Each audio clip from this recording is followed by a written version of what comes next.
रमेश लोरा और नरेश लोरा की तरफ से राम राम। तो दोस्तों आज आप खड़े हैं टिकरी बॉर्डर पर खड़े हैं और तमने देख भी लिया होगा भीड़ आपने जो दिखाई दी। किसान जो आंदोलन है वो दिन प्रतिदिन तो आप कह सकते हैं मिनट मिनट में मजबूत होने लग रहा है। चाहे हरियाणा की बात हो, पंजाब की बात हो, यूपी, राजस्थान और आज तो तमिलनाडु और केरल के किसान भी उरे पहुंचने लग रहे हैं। तो किसान आंदोलन, किसान एकता बिल्कुल मजबूत है। और आज इब अपने दौरे रणवीर लोहान जी हैं, जाने माने मतलब फेस है, बताने की भी जरूरत नहीं है, सारे जानते हो।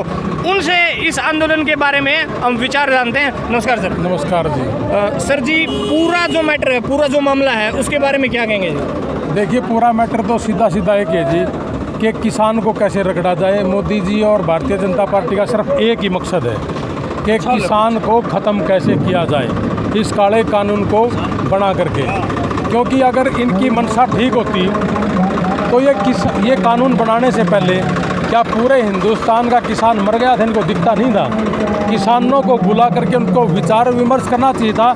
आज की डेट में तो सारा हिंदुस्तान के जितने भी पॉलिटिकल पार्टियां हैं सारी एक ही बात कहती हैं कि जब आप कानून बना रहे थे तो क्या किसान नेताओं को नहीं बुलाना चाहिए था, उनसे विचार विमर्श नहीं करना चाहिए था। अगर ये ऐसा करते तो आज ये नौबत ना आती। देखिए बहन बेटी आज रोड पे बैठी हैं, बुजुर्ग हैं वो रोड पे बैठे हैं, किसी को दिक्कत आ रही है, कोई ठंड की वजह से मर रहा है। यानी कि 8 हमारे बुजुर्ग तो शहीद हो चुके हैं ना, तो इनका क्या जाता है। और देखिए मोदी जी एक घमंडी आदमी है, घटिया आदमी है।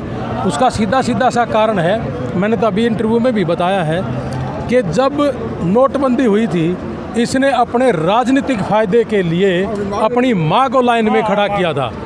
हमने नोटबंदी से दिक्कत नहीं थी, लेकिन दिक्कत इस बात की थी कि भाई इसने राजनीतिक फ़ायदे के लिए अपनी माँ को भी यूज़ कर लिया। तो इन किसानों के बारे में क्या सोचेगा ये?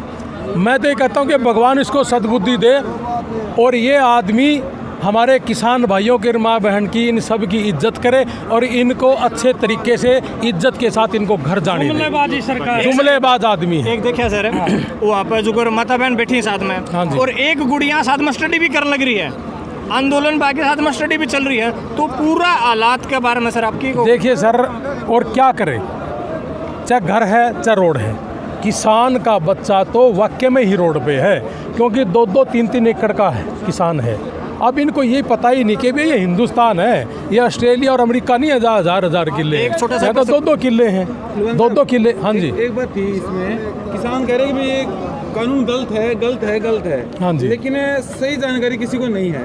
आखिर में सही तकनीक की आप बात बताइए कि देखिए क्या दिक्कत है। देखिए सर, मैं आपको एक सीधी ही भाषा में आपको एक बात बताऊंगा कि सरकार कहती है कि कानून हमने बड़ा अच्छा बनाया है और किसान कहता है कि हमारा कानून गलत है। इसके बीच का डिफरेंस मैं आपको समझाना चाहूँगा कि किसान तो दिमाग ख़राब कर रही है, अपना खुद का भी और किसान का भी। आज से कुछ टाइम पहले जियो का एक सिम आया था, मैं आपको एक उदाहरण दे के बताता हूँ। वो जियो का जब सिम आया था तो लोगों ने बड़ी लंबी लाइन लेके वो जियो का सिम लिया था क्योंकि फ्री मिल रहा था। ठीक उसी तरीके से आज मोदी जी ये कह रहे हैं कि आपकी मंडी भी रहेगी और एमएसपी भी रहेगा।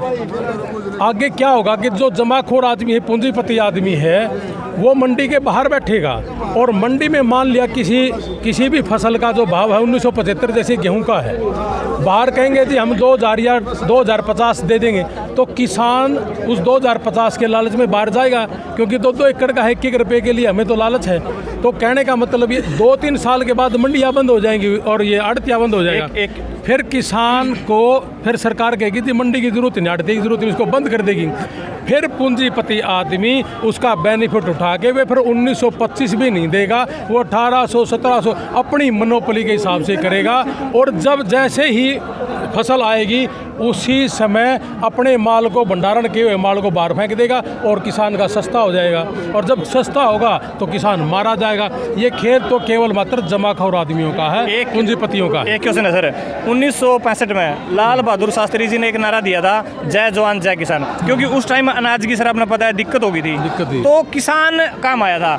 आज पूरा आंदोलन में एक वर्ड यूज कर दिया सरकार ने, भाई तो खालिस्तानी है। देखिए सर, इन लोगों को सिर्फ एक ही मतलब है कि जब बिहार का इलेक्शन था तो चीन और हिंदुस्तान का झगड़ा दिखा दिया कि लद्दाख में चीनी सेना घुस गई, लेकिन हिंदुस्तान की सेना घुसने नहीं दे रही। जैसे ही बिहार का इलेक्शन ख़त्म हुआ और 10 तारीख को रिजल्ट आया, 11 तारीख को आपने अखबार में देखा होगा कि चीन की सेना वापस चलेगी।